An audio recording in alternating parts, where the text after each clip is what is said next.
வணக்கம். அமிர்தம் அம்மாள் சமையலை தொடர்ந்து பார்க்கும் அனைவருக்கும் நன்றி. சப்ஸ்கிரைப் பண்ணவங்களுக்கு நன்றி. இன்றைக்கி நம்ம பார்க்க போகிற வீடியோ பாட்டி காலத்து கம்மங்கூழ் எப்படி செய்கிறதுன்னு தான் நம்ம பார்க்க போகிறோம். அந்த காலத்துலலாம் கம்மங்கூழ் காலை சாப்பாடு தினந்தோறும் கம்மங்கூழ் தான் சாப்பிடுவாங்க. அதுக்கு வடகம், வத்தல், மிதுக்கு வத்தல், சின்ன வெங்காயம், மாங்காய் இந்த மாதிரி தான் வச்சு சாப்பிட்ருக்காங்க. இது அவ்வளோ டேஸ்டியாக இருக்கும். நம்ம ஹெல்த்துக்கு ரொம்ப நல்லது. இது மாதிரி நம்மளும் செய்யலாம். வாங்க இப்போ வீடியோவை பார்க்கலாம்.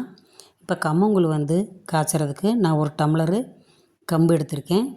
இந்த கம்பு நல்லா தாராளமாக தண்ணி விட்டு நல்லா 4-5 முறை அலசிட்டு ஒரு நாள் நைட்டு இதை ஊற வச்சு எடுத்துக்கலாம்.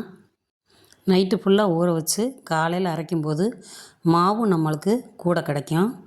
இந்த அளவுக்கு ஊற வச்சு எடுத்துட்டு இந்த பாருங்கள், இந்த அளவுக்கு ஊறிடுச்சுன்னா நம்ம அரைக்கும்போது மாவும் ஜாஸ்தியாக இருக்கும்.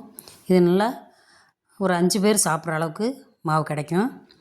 இதை நல்லா நம்ம மிக்ஸி சாரில் போட்டு ஒரு 1/2 டம்ளர் தண்ணி சேர்த்து முதல்ல அரைச்சி எடுத்துக்கோங்க.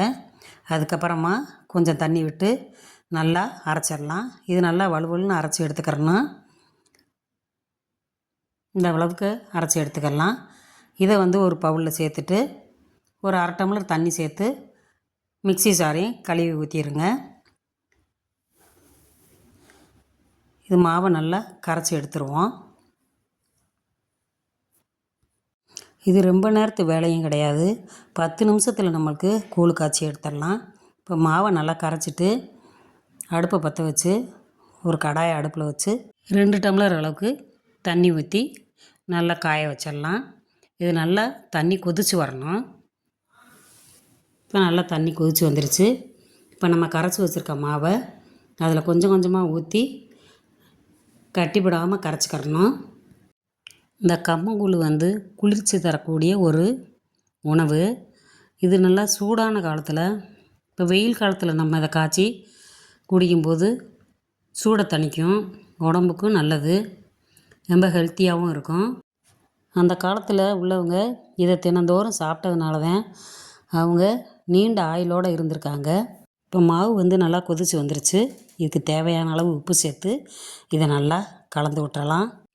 ஒரு 10 நிமிஷத்தில் நம்ம ஹெல்த்தியான உணவு கிடைக்கிது. அப்படிங்கும்போது இதை நம்ம வாரத்தில் ஒரு 2 முறையாவது செஞ்சு வச்சுக்கலாம். உங்களால் ஊற வச்சு அரைச்சி செய்ய முடியலை அப்படின்னா உங்களுக்கு தேவையான அளவு கம்பு வாங்கி அதை நல்லா நைட்டே ஊற வச்சுட்டு காலையில் வெயிலில் காய வச்சு அதை எடுத்து மிஷினில் கொடுத்து நல்லா அரைச்சி வச்சுக்கோங்க. இப்போ மாவை நல்லா கிண்டி விட்டுட்டு ஒரு தட்டு போட்டு ஒரு 3 நிமிஷம் மூடி வச்சுருங்க. 3 நிமிஷத்துலேயே நல்லா வெந்து வந்துடும். நம்ம கிண்டும் போதே அது பாதி அளவுக்கு வெந்திருக்கும்.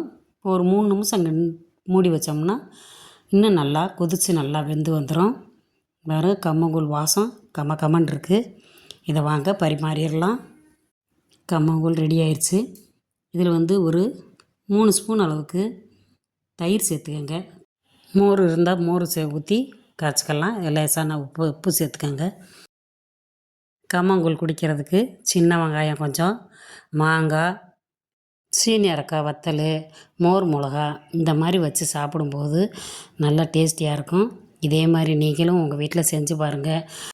இந்த வீடியோ உங்களுக்கு பிடிச்சிருந்துச்சின்னா லைக் பண்ணுங்கள், ஷேர் பண்ணுங்கள், கமெண்ட்ஸ் பண்ணுங்கள். அமிர்தம் அம்மா சேனலை மறக்காமல் ஒரு சப்ஸ்கிரைப் பண்ணிடுங்க. அப்படியே பெல் ஐக்கானை தட்ட மறந்துடாதீங்க. தேங்க்யூ.